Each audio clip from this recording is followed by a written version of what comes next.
Hey guys, it's Coach B. Wiley. How are you doing today? I hope you're having a good week. So today's video is all about why you continue to attract either who your father was or mother and or what you did not get from your parents.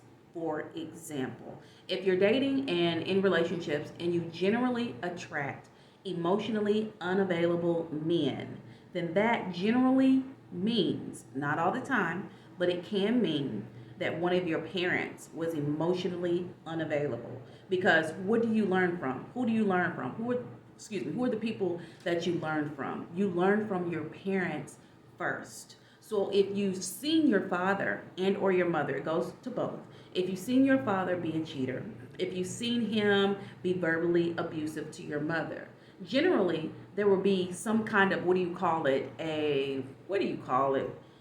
when it's something that you got to break. I can't think of it right now, but you're saying it to the screen. I can't think of it. Generational curse. Thank you.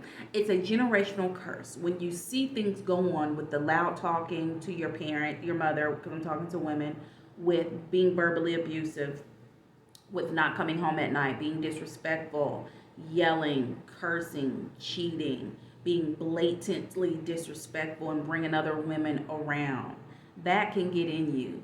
So much so that you meet a guy, you're in love with the guy, and then all of a sudden, guy starts dating other girls, guy starts cussing you out, guy starts calling you out your name, and because you've seen your dad do it to your mother, and your mother never left, or your mother complained, but she never left, then you might think that this is appropriate and you might have convinced yourself that this is normal. And I'm here to tell you it is not. So if you've had the experience of parents who are in toxic relationships and or marriages, if they're emotionally unavailable to you, and that's a really tough one. For the women who have experienced parents, specifically like a mother who is emotionally unavailable, that's a challenging one. Because if you continue to date and you find this pattern, think about your dating patterns. The last three guys that you dated, were they emotionally unavailable? Were they liars? Were they cheaters? Were they verbally abusive? Think about those patterns, because you're going to have dating patterns until you crack the code, take a pause for the cause, and get yourself on track, on the right track, and quit dead in dating. I know me, I had dating patterns before I took my pause for the cause in summer of 2017. I had really bad dating patterns. And if you're anything like me, it's on you to have self-awareness and realize, you know what, B. Wiley is right. I do tend to go for the guys that are unavailable. I do tend to go for the finest guy in the room. I do tend to go for guys who are at the poverty level and who always need me to bail them out. I do always go for the fix-me-uppers. I do always go for the project dudes, the project men. Which I mean by project men, I remember this girl told me one time, she said, she said she's sick of going for the Build-A-Bear. This is not, you are not a Build-A-Bear. I thought that was the funniest thing I've heard, because it's true. Because a lot of women will go for the Build-A-Bear guys. You got to put them together, and then once Humpty Dumpty is put together, he's off that wall and on to another girl. So just think about your patterns, and if you see patterns from your parents that you want to break, it's on you.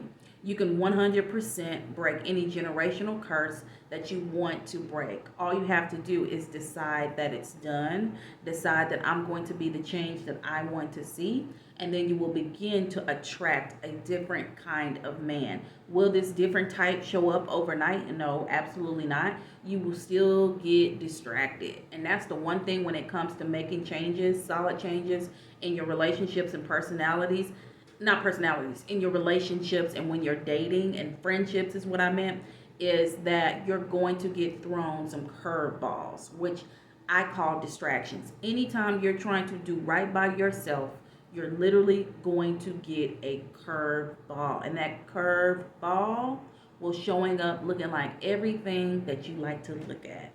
Trust me on that. The only thing you can do is when this pattern shows itself again and it has a little bit of good stuff and a lot of not so good stuff, you got to let the not so good stuff override the good stuff, because that is just setting yourself up for failure. And lastly, when I say that, we all have good and not so good qualities about ourselves. Everyone does, because no one's perfect. However, the goal is to be in a healthy relationship with someone that isn't calling you out of your name, that isn't going upside your head, of course, that isn't staying out all night, that is avoiding talking to you, spending time with you, that's not love. That's the opposite. They don't even like you. And so when you find yourself trying, recognizing the patterns, and then trying to break these dating patterns, keep to it. Every day is a new day. And when you meet a new guy, it's so fun to meet new guys. I hope it's fun. I need for it to be fun for you and not, oh God, is this gonna happen to me? Is he gonna be like the last dude? Like, don't think like that. When you're dating someone new, have a good attitude, positive attitude about it, and go as it comes. And then if you notice a pattern, you can address it. You remember I always tell y'all, don't just cut somebody off cold turkey unless they're ignorant. But if they're not ignorant and you see they're being respectful, you see a pattern though, then you need to address that pattern.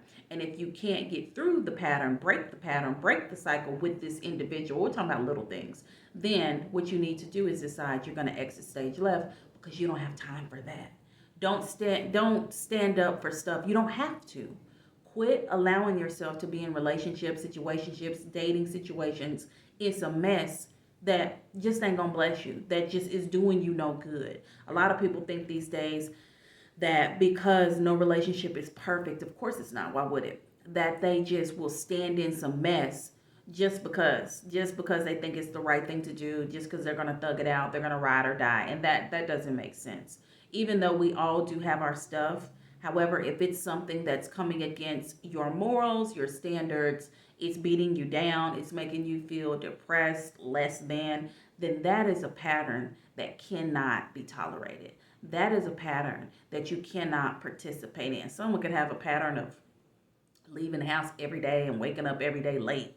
That's a pattern. Is it a deal breaker? No, we're not talking about something like that. We're talking about something that's going to put a thorn in the side of your relationship and that is going to cause a dramatic ripple effect in the relationship that's going to cause disdain. So think about it like that. Everything isn't an argument, everything isn't a deal breaker. But you know what patterns are not for you. And you know the patterns that you saw with your parents that you don't want to carry on and be a parent and have and carry on to your kids. So think about it like that. Don't go over the edge with it. Just be realistic. Focus on the facts, not your emotions, and act accordingly.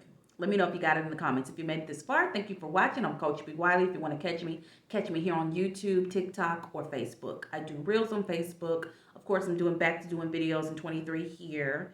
Most days of the week is my goal. And then I'm on TikTok most days of the week as well. Coach B. Wiley. Talk to you later.